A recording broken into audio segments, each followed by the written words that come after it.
Thanks a lot, Robin, and thank you for inviting me to speak today. And can I just reiterate my thanks as well to everybody that's been involved in this programme and involved in making such a, I hope will be such a magnificent change to learning and development and policing.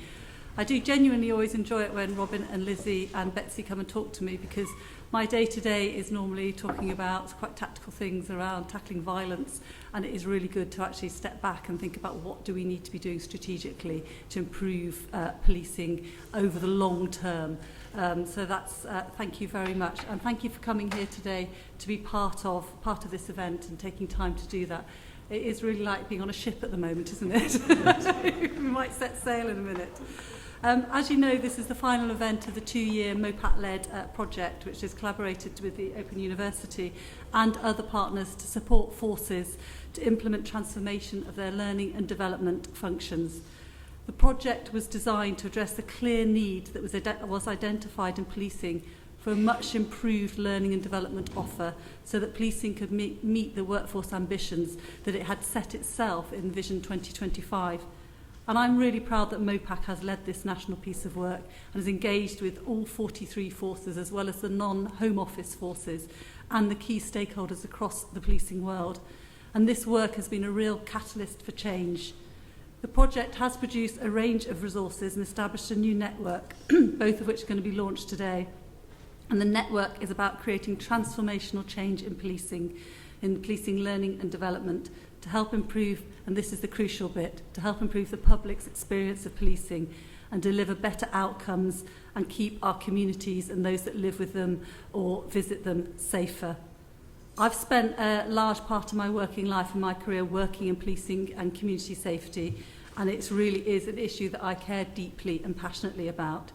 Keeping people and communities safe for me has always been an issue about social justice and fairness. We know that it's all too often the poorest who have their lives blighted by crime. And by helping to make advances in the way we police, you are making a significant contribution to the communities, and I will talk about nationally, not just London today, to our communities nationally. I know that at a time when crime is rising across the country, both in terms of volume and complexity, we are all aware of the need for our police officers and staff to be properly equipped to respond effectively. And a particular challenge within this is the need to address the complex vulnerabilities experienced by some members of our communities, including the families who have lost loved ones to violent crime and the victims of domestic abuse. That's why MOPAC developed and led this project to support the implementation of the transformation in police learning and development. We've worked collaboratively with the Open University. I like the fact that I can say we when I've just been briefed about it, really.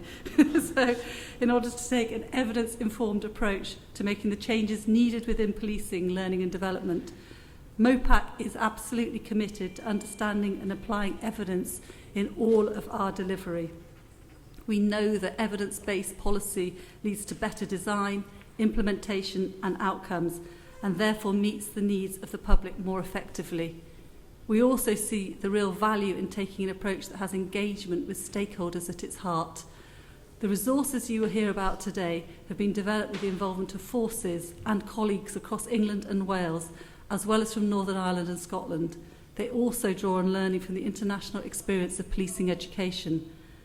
As Deputy Mayor for Policing and Crime in London, I'm really pleased, of course, that the MPS has contributed significantly to this project, taking part as one of the research sites for the work and as a member of the project board. And I look forward to seeing the impact of this work on the performance of the Met and in making communities safer. I hope that the support offered to forces by this project will enable officers in all forces to deliver a tangible difference in their work, keeping our communities safe.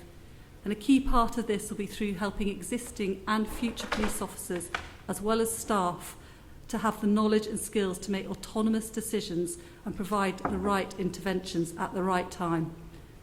The work of this project builds on the step change already underway in policing as it moves to introduce degree-level vocational qualifications and education for all new recruits via the PEQF.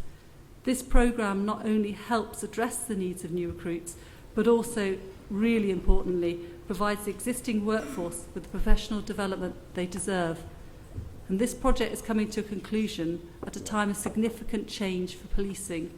I really welcome the fact that the government has finally woken up to the reality that cuts to policing budgets have contributed to a rise in violence and crime nationally.